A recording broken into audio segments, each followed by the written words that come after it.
When people ask me like, ooh, don't you think it's too crowded of a space? It's like, I will never be mad at writers making money, like ever. Hello, my friend. Welcome back to another episode of Creative Elements. Behind the scenes in my business right now, I'm working on a few different creative projects in tandem. Well, one of them was launching this YouTube channel, so check the box, that one is done. But another is a rebrand and evolution of my newsletter. You see, when I think about the things that I'm good at, the things I enjoy, the things other people like that I make, and what the world seems to value, that ikigai sort of principle, I think about learning from really impressive creators like I do on the show. But what I'm realizing is that learning doesn't need to stop at this interview.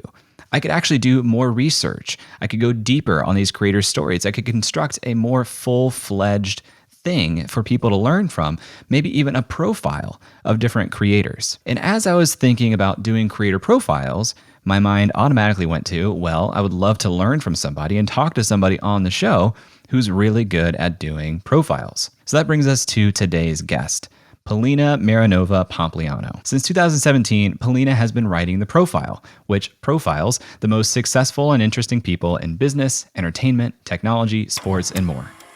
The profile is ultimately a manifestation of how I learn.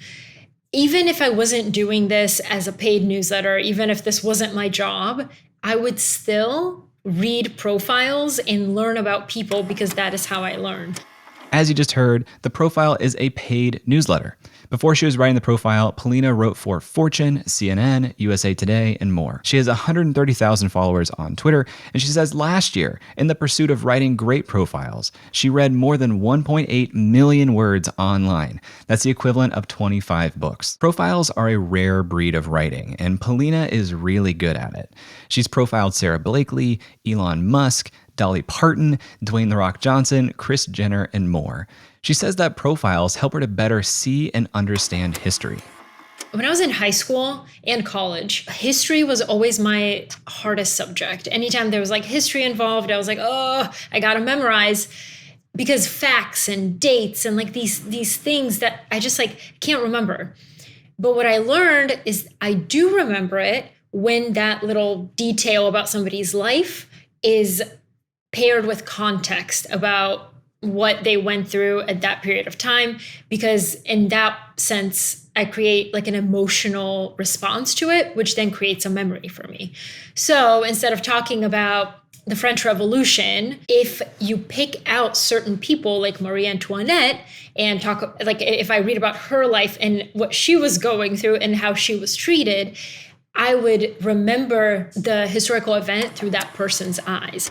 So in this episode, we talk about the difference between profiles and biographies, the economics of a paid newsletter, the best strategies she's found for growing a newsletter, and why the secret to a great profile is found in the details. I'd love to hear your thoughts on this episode as you listen. You can find me on Twitter or Instagram at @jclouse. And if you're here on YouTube, subscribe and leave a comment down below. All right, let's talk to Polina.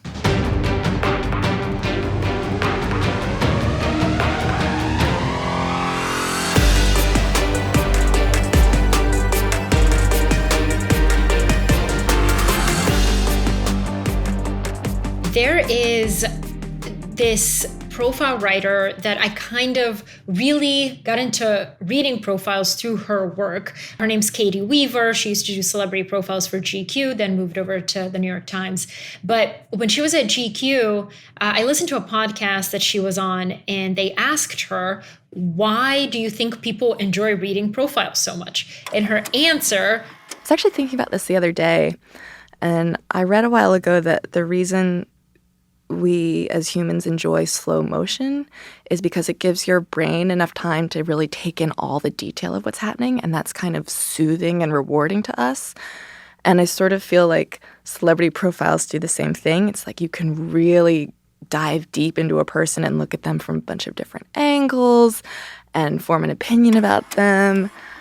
Therefore, when you're reading a profile, it feels like it slows the person down and your brain can kind of get all this nuance and detail about the person and really enjoy it versus just like a rushed article that doesn't paint a picture. That's really interesting, because I do think we also care about closing loops, right? It's why TV shows, I watch a lot of TV, which I'm not ashamed of. I'm very happy about that.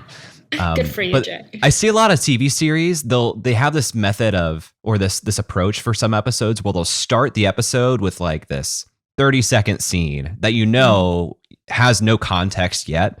But then, through the episode, you see yourself getting closer and closer to what you saw in the first 30 seconds. So your brain is constantly like trying to fill in the gaps.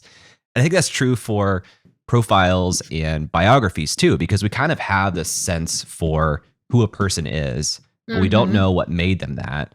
So I think maybe these profiles are kind of filling these details so we can start to say, oh, I understand the progression, the path, how they did that, how I might be able to do that too. Absolutely. How do you differentiate profiles versus biographies? The way I kind of see journalism is history in motion, right? You are capturing a person in this moment today, and then in the future, that will be how history is written. But journalism is documenting it today, right now. And so the reason I love profiles is because it is a snapshot of what this person is going through in this moment today. In 5 years, it might be a different profile of them. A biography, I love biographies. That's pretty much all I read in terms of books. I read nonfiction, mostly memoirs and biographies. But that is kind of like, here's a compilation of what I observed this person if you spent time with them or whatever. But a profile is just super deep right now in this moment. And it was really interesting. I was emailing with Lawrence. He's the writer of this blog that I love called More to That. And he was like, he described me as the internet's biographer. And I think like that's essentially exactly what I aim to do. That's an awesome title. Right? And for it to be given to you by a reader, that must have been like so warm and nice. Amazing. It was the best day. So if we're thinking about these profiles as like a snapshot into somebody's life today, what makes a great profile? What type of bar are you trying to hit to know, okay, I've gone as far as I need to go for this snapshot of this person today? Mm-hmm. When I was writing the very first profile that I did at Fortune magazine, I had a really great editor, and actually multiple really great editors. One of them told me that basically what separates a great profile from just your average like article is the same thing as, he called it, your grandmother's like tomato sauce of profile writing theory, something like that. Okay. Basically, what is the difference between like store-bought tomato sauce and like your grandmother's tomato sauce? Even if they're the same ingredients, even if like everything's the same, the difference is your grandmother's sauce cooks all damn day. And I think that that's kind of like basically when you take all the same elements, all the same ingredients that make a profile, the reason that yours would stand out is because you've sat on it, you've looked at the discrepancies, you've looked at where things don't make sense, the gaps in the story, where there's lack of detail, where you want to add more context to something. And I think in the beginning, when I first started writing profiles, they were incredibly, incredibly generic. So if you think about it realistically, if you take me and somebody who lives in this area and also is in her 30s and also does internet work, it's very hard to be like, this is exactly what makes Polina Polina and this person. If you keep it generic, we look like the same individual. And I think that the tiny little nuances are what, and the eccentricities, is that a word? Whatever. It is. Great. All the little ticks and things that I do would differentiate me from you. So I think a really great profiler pays attention to the little quirks. So I talk a lot with my hands, but you wouldn't know that if we never interacted or we just spoke on the phone. So I can always tell when a person spent a good amount of time with their subject because they pick up on those little things. Do they look you in the eye? Do they back channel? Do they nod? Things like that. And you feel like you better understand. It paints a picture of the person for you. And also a great profile is the result of really great questions. You can tell when somebody hasn't done their job because you don't have answers to like very, very basic questions, and it shows. So I think it's about asking great questions and then like shutting up and listening. I've been thinking about this a lot because as you were saying, there's more writers, more creators, more competition all the time. And in my space, not the website MySpace, but in my sphere, my world, I'm less interested in swimming in the sea of, let me tell you how to get the first 100 subscribers to your newsletter, and more interested in standing out from stories and really digging into the stories of creators that I bring onto the show and write about. And what I'm realizing is the people who do that really well seem to get some really great primary research, like talking to their subjects directly with interviews and things. So when you choose a subject for your profiles, how do you start to approach research, and how much of that is primary versus secondary? I've developed a strategy with the profile where I typically start with secondary research and always aim to get to primary and always try to get to an interview. So when you're building something from scratch, it's really hard to get people to trust you. Why on earth would, Melinda Gates respond to my email from the profile when what's the point? She gets a million of these things a day. But if you can show like, hey, I already wrote this about you, you can see my work, let me interview you, it's much more powerful than just being like, I worked at Fortune, and she'll be like, okay, so did, other people. I've gotten a number of the interviews that I've done, the original interviews I've done for the profile that way, with Humans of New York creator Brandon Stanton, who normally does not give any interviews at the time that I interviewed him. Then also James Clear, like a bunch of these people that I already had something to show, and then they agreed to do the profile. But otherwise, what I do is I try to read, listen to, and watch everything about this person and everything that they've done. And I really I immerse myself into their world in order to better understand how they see the world. And even people who I thought I would have nothing in common with, or that I thought I couldn't learn from, like a Kris Jenner of the Jenner Kardashian empire, I was like, she's just a TV personality. And that's so not true. She's very, very strategic and very, very intelligent. The way that I know something's worth including in a profile dossier, which is these deep dives I do on these people, is that I need to hear them say the same idea at least 3 times. And I'm like, that person finds that really important. And you see that in the various interviews they give, or how they present themselves or want people to think of them a certain way. So I pay attention to those tiny little things that you might miss if you're not listening for them. I would love to do more research on everyone I bring onto the show. Yeah. And when I think about, immersing myself, consuming everything they've made or everything about them, like you're saying, there's just not enough time. How do you do that? It's like the question, where do you find the time to do all of that? Especially if some of it is kind of speculative of, well, maybe Brandon from Humans in New York won't give me an interview, but I'm still diving in and studying everything about him. Yeah, no, I never go into it thinking I'm going to do this because, I'm going to get an interview. I do it just because I want to learn something from that person. And it's so interesting when you look at, I've been doing the dossiers in particular for 2 years now. When you look at when I have published certain ones, it was what I was thinking about at the time. So, for example, right when I left Fortune to do the profile full time, I did a lot of entrepreneurial people because I wanted to learn from them. When COVID was happening, I did a lot of how do you make decisions in uncertain times types of people. Another time when I was feeling kind of not very creative and I felt a little burnt out, I did some on creativity and storytellers and people like that, and it always energized me. The way I find time to do all of this, because it is a lot of content, is that I kind of pair things. So for example, when I go on my daily walk, I'm probably listening to a podcast about that person.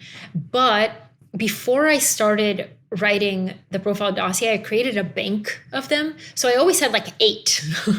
I always had 8 in the bank. So I was never in a rush to be I only have 3 days to write this dossier. So I could take my time studying the person before I published it. So it was never we got to get this out this week. I'm just going to do a cursory. For example, Her name is Lindsay Adario, and she's a war photographer. I mean, that was so great. I literally bought the memoir that she wrote because I'm that interested in her story. And so when you immerse yourself like that, it makes it enjoyable to write and also learn from the person. And she's a good example of someone who I was like, hey, I just wrote this. I hope you like it. I would love to interview you. I think the readers would also, benefit from your perspective. She said yes. So hopefully we'll set that interview up soon.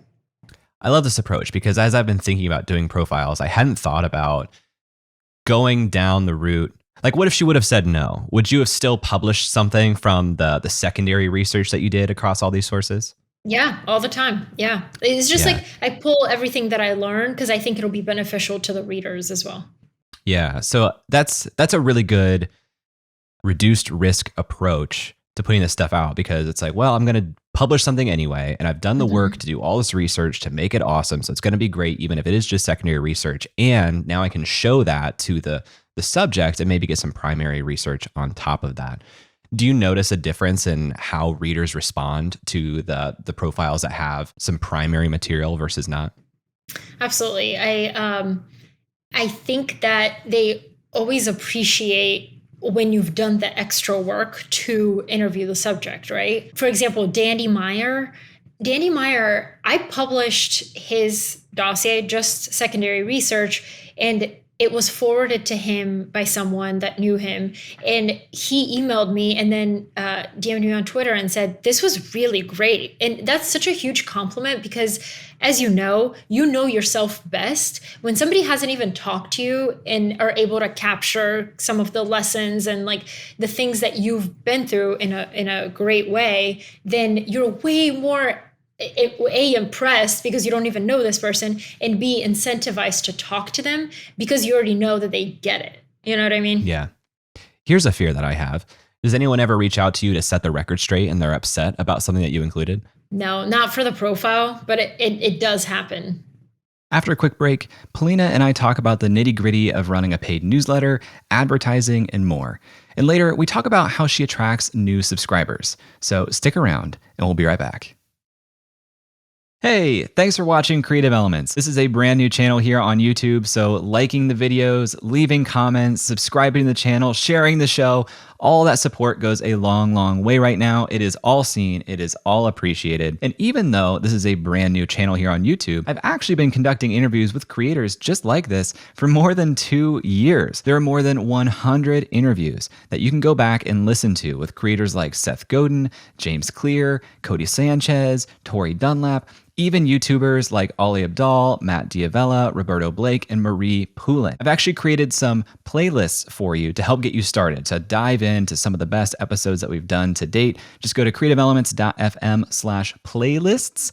The link is also down below in the description, but you can filter episodes there by platform or medium. If you want to just look at episodes with YouTubers or just episodes with Instagrammers, you can do that with those starter playlists at creativeelements.fm/playlists. And again, the link is down below in the description.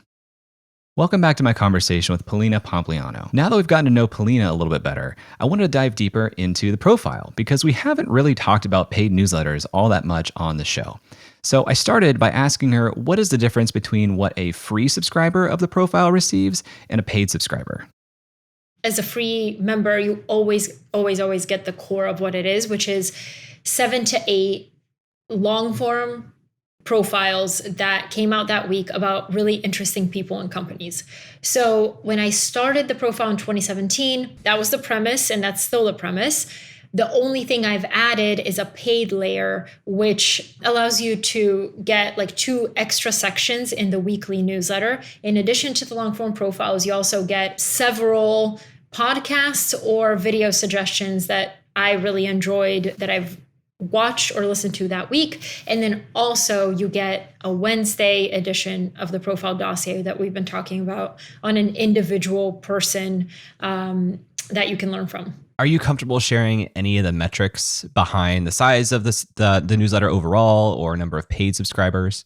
So I haven't shared it publicly, but I can say that the total list is in the high tens of thousands, and then the paid list is in the thousands. I think I heard you say on another interview that it was converting at about 4% from free to paid. Yeah. Has that held Yeah. strong? Yes, it was actually, it was very, people were converting much more during the beginning of the pandemic lockdowns, because I think they had a lot of extra time and they were looking for ways to maybe learn something new.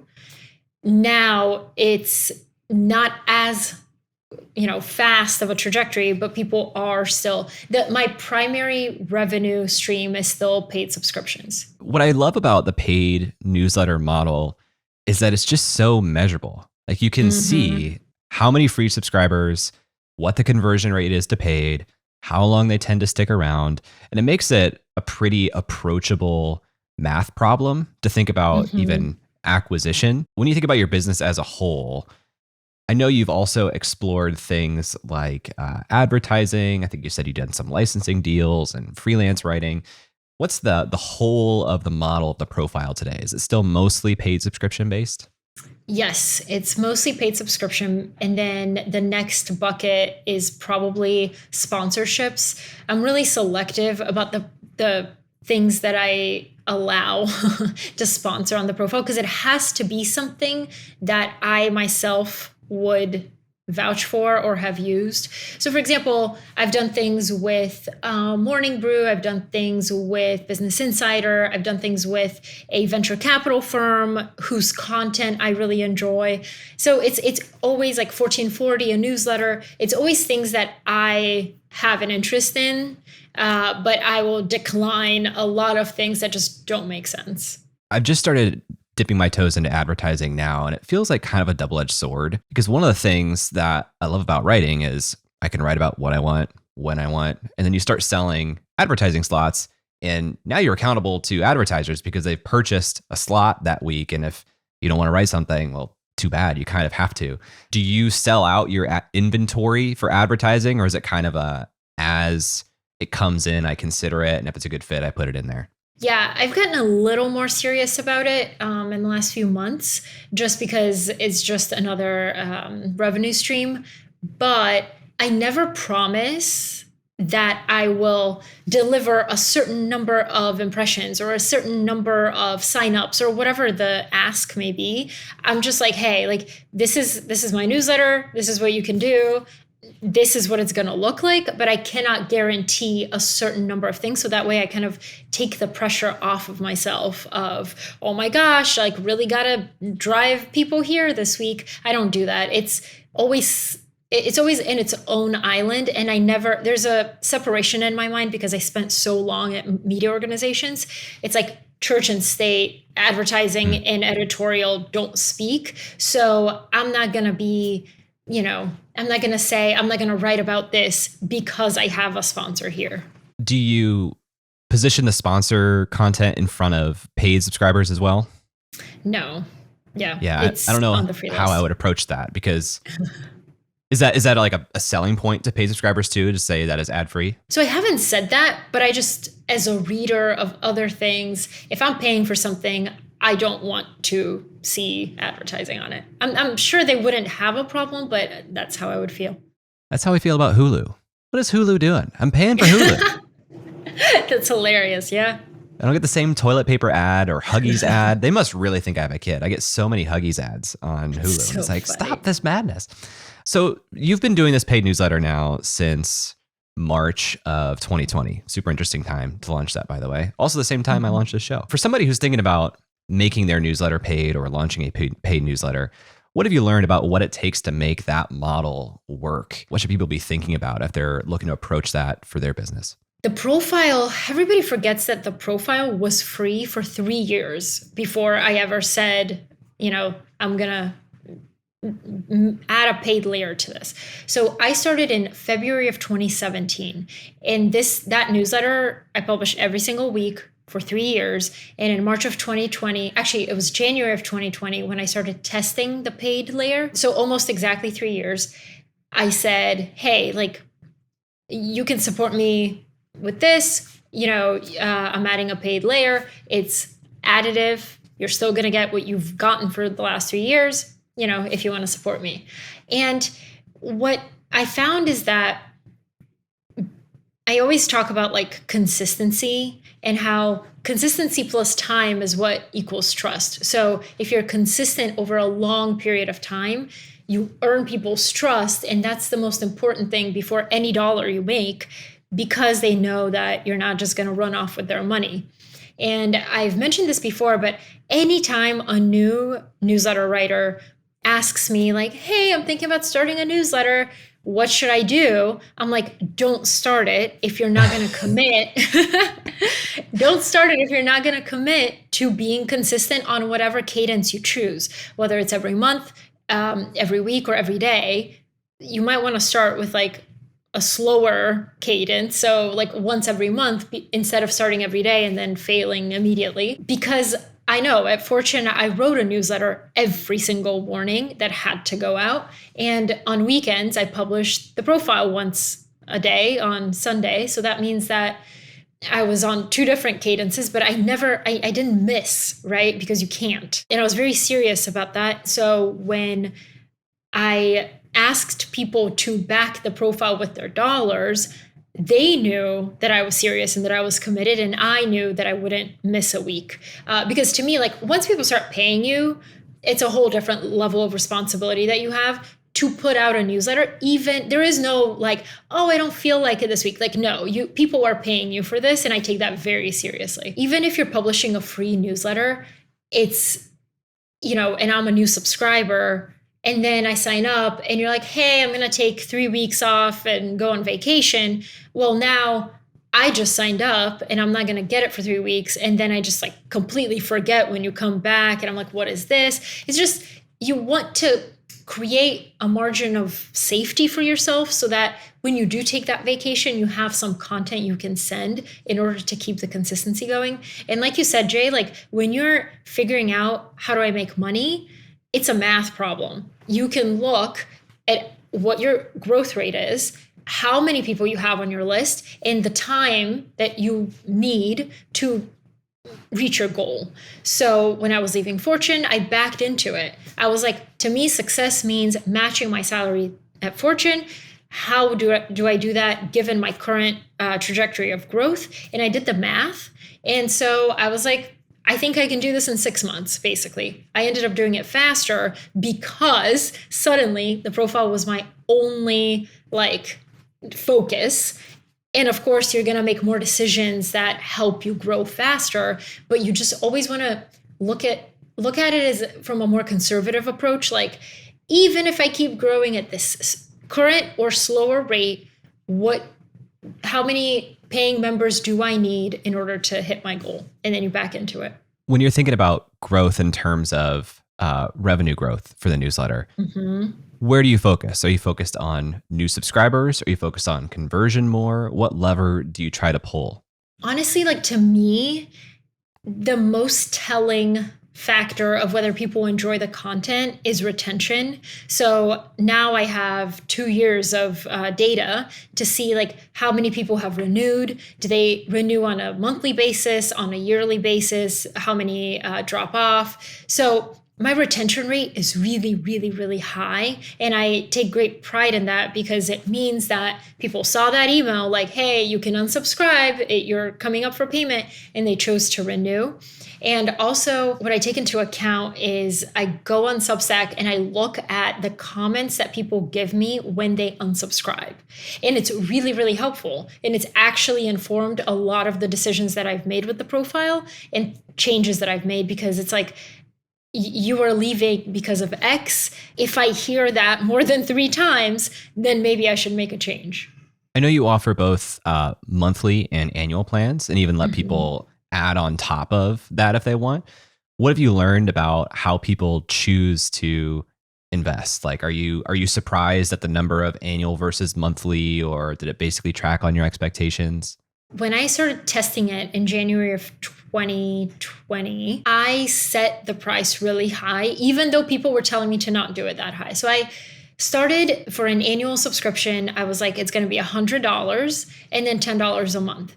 And I got a good group of people who paid the $100. They were the most loyal members of the profile, the people who had been there since like day one. They were willing to pay $100. But the overwhelming feedback that I got was, I'm not going to sign up for $100 a year, but if you dropped it to 50, I would. So I tried this for a month, I believe it was, and then I dropped it to 50, and it was like an avalanche of new subscribers because the market essentially tells you what it wants, right? If 100 is not working, let's try like a 50% off. And then people really, really joined. And I think that it's like a psychological thing. And also, if you are looking to grow the business beyond just the tiny, really, really loyal following, then it would make sense to experiment with different price points and just like see what works best. So it's $10 per month or $50 per year now, correct? Yes. Man, big discount to join for the year. So, I mean, I like that. I like that because it really encourages you to say like, hey, I'm really putting my neck out there and giving you a great price here if you commit to trying this for basically more than 5 months. I like that strategy. Pricing in this stuff is so hard. Pricing is hard in general. You just have to like listen to the feedback very, very closely. Yeah. So when you think about just driving new subscribers, what do you see as your best method of bringing in new free subscribers to the profile to try it out for the first time?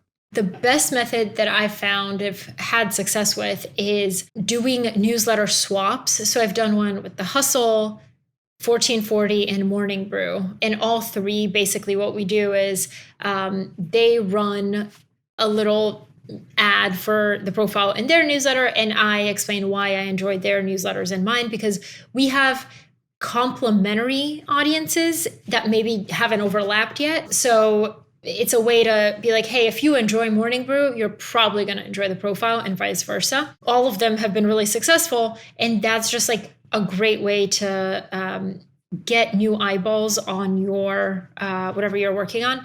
And the other way that I really enjoy, that I haven't done in a while actually, but I accidentally stumbled upon it, was one day I tweeted like, let's play a game, like give me a topic or an idea that you want to learn more about, and I'll share a profile that kind of matches that and you can learn from. The reason that was so successful is not only does it get you out of your own network on Twitter into other people's networks, but also it shows like that you have expertise in the domain that you're, specializing in.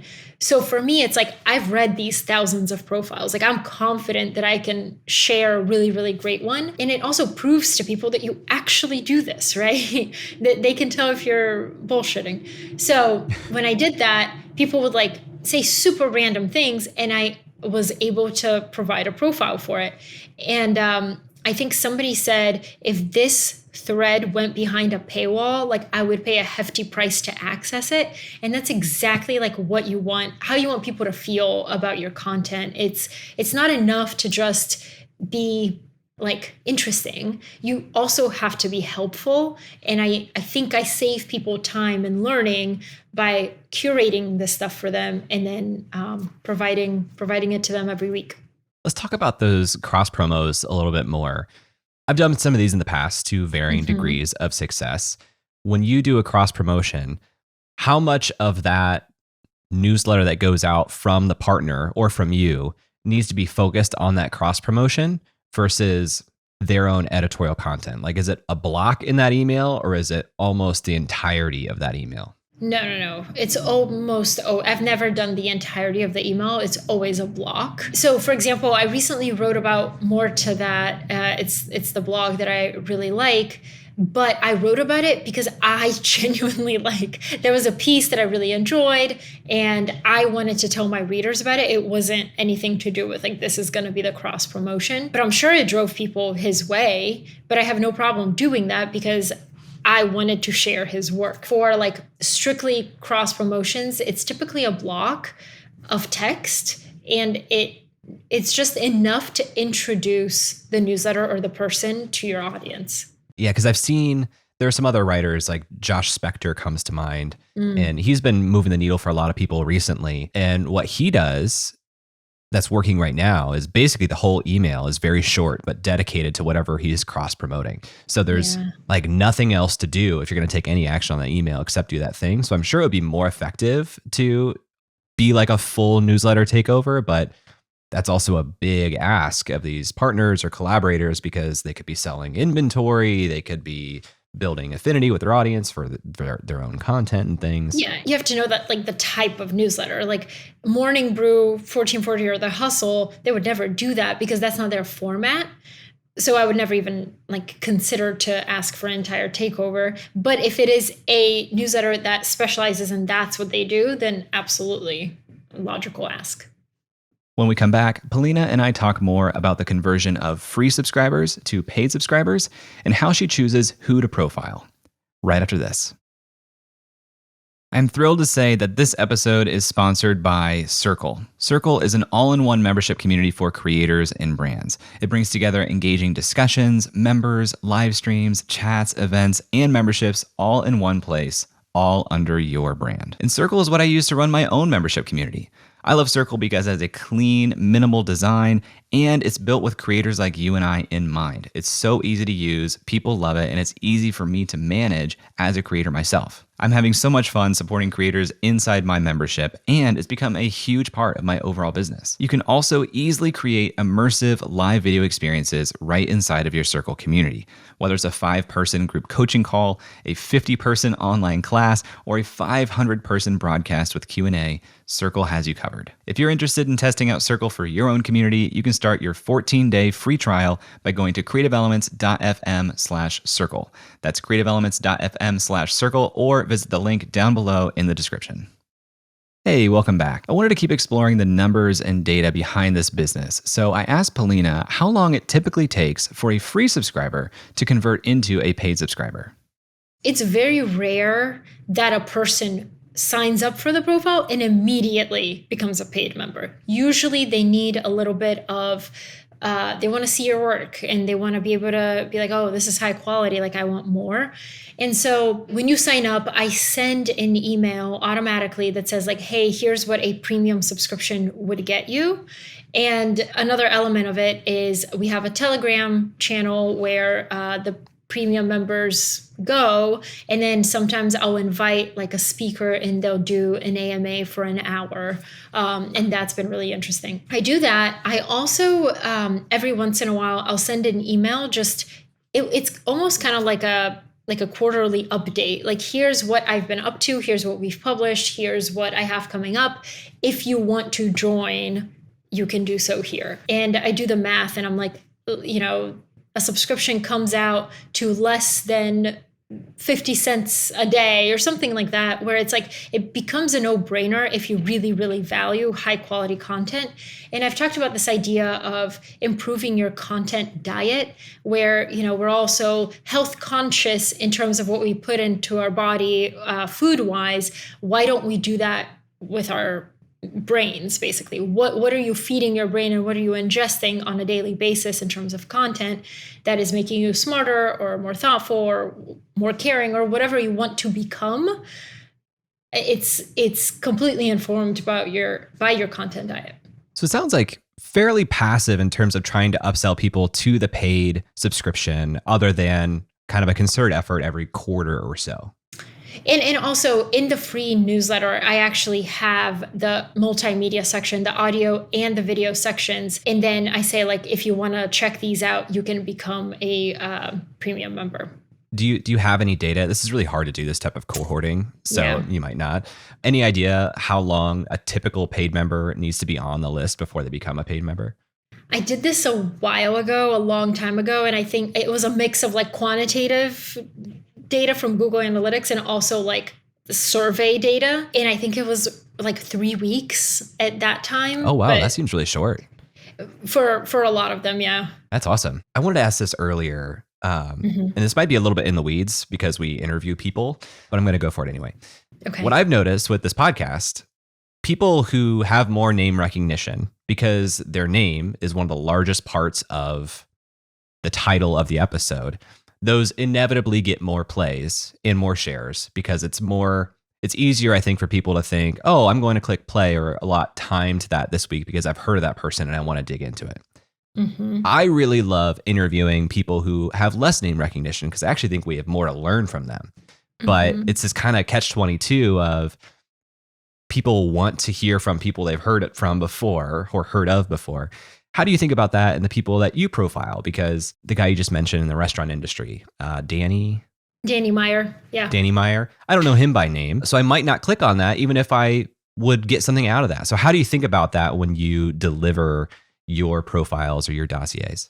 So Danny Meyer, it's so interesting because most people probably wouldn't recognize the name, but they would recognize like 11 Madison or like Shake Shack. And he's behind those restaurants. The problem is that I struggle with this too, because for example, one of the most popular interviews is James Clear that I've done on the profile because people recognize his name and his name is his brand. It's also a really good interview, but that's besides the point.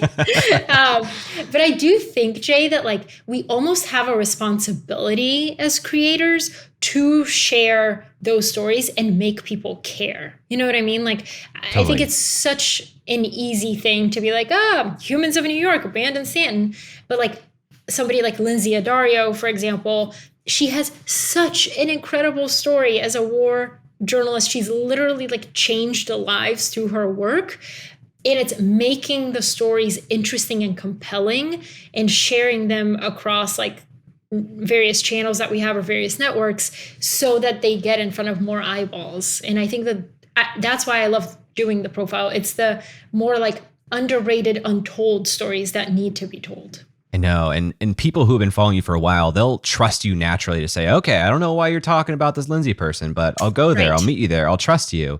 But for people who are listening for the first time or they're new, it can be a big turnoff, which is what's so frustrating because you really do have to find a way to connect this to them quickly, it seems, to understand what they're going to get out of this and why they should care if they don't recognize this name. And I find myself making trade-offs or compromises with myself where it's kind of like a one for me, one for you situation. Like, okay, I'll interview. I use the example of Tim Urban a lot on the show because incredible guy, but a lot of his success and his model is not useful for creators today. So it's like, you want to listen to it. You want me to interview him. I will interview him. We'll get something out of this for sure. But it's not going to help you start a blog today. It's just, his story is just not accessible in that way. So, but I feel like I need to have some of those people on the show so that I can interview people that people may not have heard about. Like when I interviewed Dickie Bush the first time, before he was the Dickie Bush that a lot of us know today, he was just starting Ship 30 for 30 and people didn't know who he was or what was going on. Now it's one of the more popular episodes of the show. Yeah. Anyway, how do you think about even like subject lines, as minute as it seems, when you are sharing the story of Danny or Lori? How do you do that? Yeah. Well, I always think about like, again, like, yes, what would people care about or what will pique their interest? So for example, I always have like a modifier or like a descriptor with the name. So I'll have the profile dossier : Vince Gilligan, and then comma, the mastermind behind hit series Breaking Bad. If you haven't heard of Vince Gilligan, you've probably heard of Breaking Bad. And even though like I hadn't watched Breaking Bad, I found his story incredibly interesting and like how the show came to be and how he was able to take like these storytelling elements of like, he asked himself, could I make like the protagonist become the antagonist? Like all sorts of techniques that you could use as a creative person. And it was really interesting to people and became really popular, even though you may not have thought to yourself, I'm going to seek out Vince Gilligan. So sitting here almost 3 years into the paid newsletter, 5+ years into actually writing the profile in general, what's the most difficult part of running this type of media business for you today? Oh, probably that it's like all consuming and there's very little time for other things. So I also have another project that I'm working on that I haven't shared publicly yet, but I do that like at night I write the profile during the day and I work on this at night. And then I also have a 7-month-old baby that I am with during the day. So when she sleeps, she has 3 naps and they're typically 30 minutes each. In those 30 minutes, I like race I'm like, okay, what can I get done? Baby Pomodoro technique. Yeah, exactly. It's crazy. So, but my time I've become really, really efficient. And I think it's just like, it's all like consuming. And if you had told me that I would get paid to read and write, I wouldn't have believed you, mainly because like when I left my job at Fortune in 2020 to do a newsletter full time, I didn't know anybody else who had done it yet. So like my only example was Robert from The Browser, and there were very few podcasts with him asking him about that. So like I was like, I don't know. Well, let's just see how it goes. But the fact that it's become such almost an industry since 2020 is insane. But it really does, like, it's so cool when people ask me like, ooh, don't you think it's too crowded of a space? It's like, I will never be mad at writers making money, like, ever. For so long, you've been told as like a reporter or journalist, writer, that it's like the starving artist type of thinking. And it's like, no, you can actually make money writing. So I'm very, very happy about that. This was a really inspiring conversation for me, not just in how I approach creators on this show, but how I might approach creator profiles in my newsletter. And by the way, if you don't already read that newsletter, go ahead and visit the link in the show notes and join 13,000 other creators who subscribe and read every week. If you want to learn more about Polina, you can visit her website at readtheprofile.com or find her on Twitter at Polina_Marinova. Links to both are in the show notes. Thanks to Polina for being on the show. Thank you to Connor Conboy for editing this show. Thank you to Nathan Tonhunter for mixing the show, and Brian Skeel for creating our music. If you like this show, please let me know. Tag me at @Clouse on Twitter or Instagram, or leave a comment down below. And if you really want to say thank you, leave a review on Apple Podcasts or Spotify.